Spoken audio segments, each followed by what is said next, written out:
تشریف لانے کا ہدیہ تبریک لے کے آئے ہیں، جو کہ بالخصوص تو ہم سب نے مل کے اپنے زمانے کے امام کو پیش کرنا ہے، اور بالعموم ہم ایک دوسرے کو پیش کرتے ہیں ہدیہ تبریک اس سردار کا 4 شعبان 26 ہجری 15 مئی 647 عیسوی جمعرات کے دن صبح کے ٹائم دنیا میں کیا بن کے تشریف لائے؟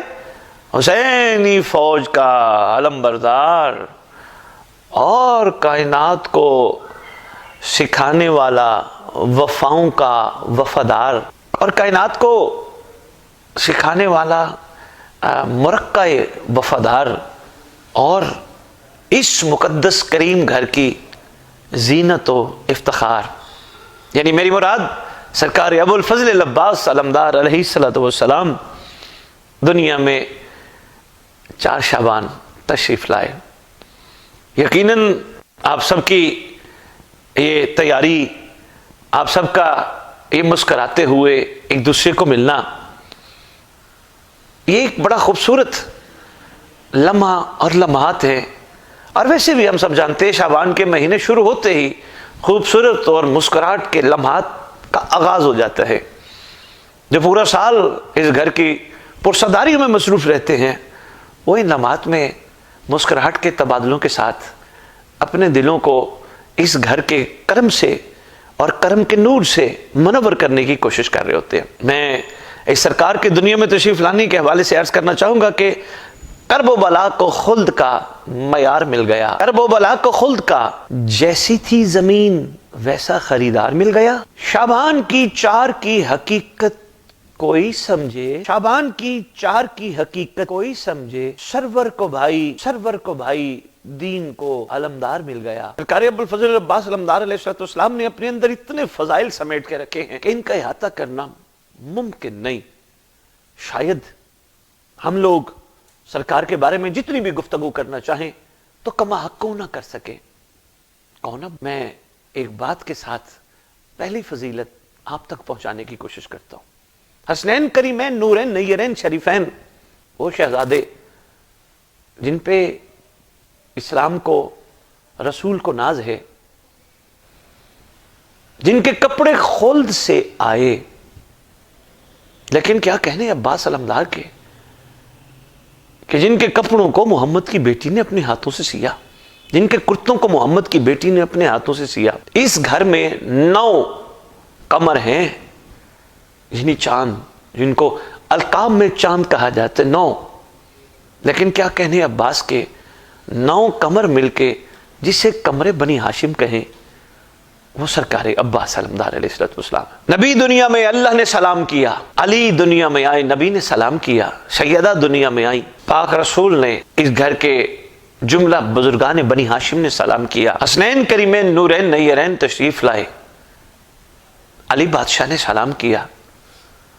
لیکن کیا کہنے عباس علمدار علیہ السلام کے دنیا میں ظاہراً تشریف نہیں لائے مگر سب نے سلام کیا۔ کیا کہنے سرکار، کیا کہنے سرکار ابو الفضل علمدار علیہ السلام کے دنیا میں تشریف لانے کے بعد جو ہی سرکار عباس علمدار علیہ السلام دنیا میں تشریف لائے، امیر المومنین علی بادشاہ نے ہاتھوں پہ لیا، پیشانی پہ بوسہ دیا، سرکار عباس کے ہاتھ چومے، مگر لکھا ہے کتب میں عباس علمدار نے آنکھیں اس وقت کھولی جو پہلی مرتبہ حسین کا دیدار کیا۔ یہ ہے محبت کا کمال معیار۔ حالانکہ سرکار عباس علمدار علیہ السلام بھی کلنا محمد میں شامل ہیں، یہ بھی اسی گھر کے شہزادے ہیں، اولنا اوسطنا آخرنا وکلنا محمد۔ لیکن آنکھیں حسین بادشاہ کے آنے پہ کھولی، پوچھا یا علی نے نام کیا رکھا؟ شہزادی فرماتی ہیں ان کا نام عباس رکھا ہے، اور عباس عین بے الف سین، 4 حرفوں کا مجموعہ۔ یقیناً دل مانتا ہے عین بابا علی سے لیا، بے بی بی نے اپنے نام سے لیا، الف اپنی جد احمد سے لیا، اور سین حسنین کریمین نورین نیرین شریفین کے مشترکہ اسماء مقدسہ سے لیا اور نام عباس رکھ دیا۔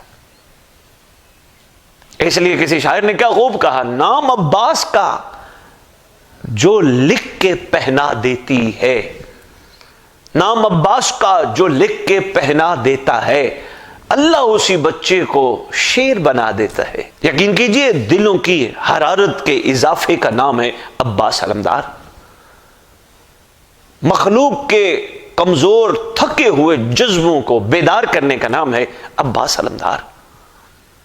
اور اگر کسی نے وفا سیکھنی ہے تو اس کو در عباس پہ جانا پڑے گا اور دیکھنا پڑے گا وفا کسے کہتے ہیں۔ سرکار کے فضائل میں دو تین چیزیں اور بڑی باکمال لکھی ہیں قطب میں۔ جب تشریف رکھتے تھے رہوار پہ، گھوڑے پہ بیٹھتے، قدم مبارک زمین پہ لکیر کھینچتے تھے۔ دراز قد ہیں سرکار عباس علمدار علیہ السلام۔ پھر ان کی فضیلت میں ایک جملہ لکھا ہے، چہرہ عباس بدر منیر کی طرح چمکتا تھا۔ پھر لکھا ہے آپ کے چہرے کا نور رات کے اندھیرے کو منور کر دیتا تھا۔ کبھی کبھار سرکار عباس علمدار علیہ السلام اور سرکار مولا علی اکبر علیہ السلام کسی بازار سے گزرتے تو دکاندار اپنے کاروبار بند کر کے ان شہزادوں کی زیارت کو کھڑے ہو جاتے تھے۔ آپ خود اندازہ کیجئے کتنے خوبصورت ہیں ابا۔ اور جناب عباس کے لیے دو بڑے خوبصورت لقب لیے گئے ہیں، وسیم اور جمیل۔ یہاں ہم لوگوں نے نام تو رکھے ہیں لیکن حسن والے، لیکن صاحبان اشارت ان دو ناموں سے بڑا خوبصورت نتیجہ نہیں نتائج اخذ کرتے ہیں۔ بس ایک چھوٹی سی بات عرض کرتے اور آپ کا زیادہ ٹائم نہیں لیتے چونکہ آپ لوگ سارے ماشاءاللہ جشن میں مصروف ہیں۔ سرکار حسین بادشاہ عباس کو کندھوں میں بٹھا کے ایک جملہ فرمایا کرتے تھے، اور سوچئے گا اس جملے میں کیا کمال چھپا ہے۔ سرکار فرمایا کرتے تھے، اے میرے بازو ذرا بازو تو دینا۔ ہم نے آپ کی خدمت میں سرکار وفا کے کچھ اپنی ناقص عقل کے مطابق گزارشات پیش کی۔ ہماری عقلیں محدود ہیں، عباس کے فضائل لامحدود ہیں۔ کسی شاعر نے یہاں دو مصرے اور لکھے ہیں۔ میں اس دور کی ضرورت یقیناً آپ سب جانتے ہیں، امام زمان علیہ السلام کے ظہور سے بڑی مماثلت انہوں نے کی۔ میں سلام پیش کرتا ہوں انہوں نے جو دو جملے لکھے ہیں۔ وہ کہتے ہیں 313 پر تیرا حسن کرم ہے ورنہ، 313 پر تیرا حسن کرم ہے ورنہ، امر عباس کو مل جائے تو وہ کافی ہے۔ ہاتھوں میں علی کے یہ پیمان ہے موجود، یوں تیسری شعبان کو یہ احسان ہے موجود، محفوظ ہے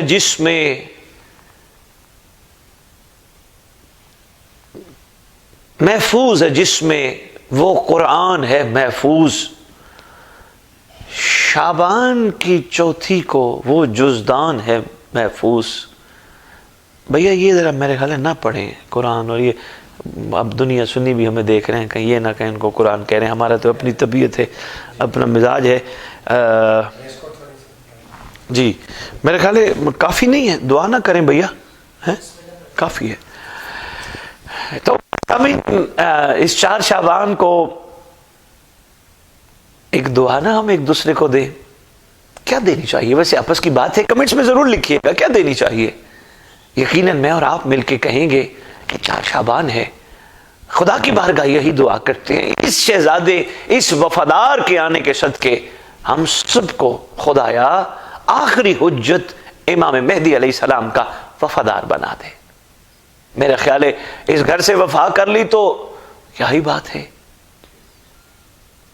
ڈاکٹر اقبال کا کیا شعر ہے، یہ جہاں چیز ہے، ہاں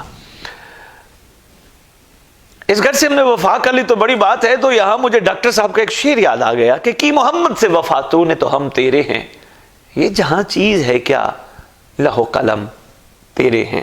والسلام یا علی علیہ السلام مدد۔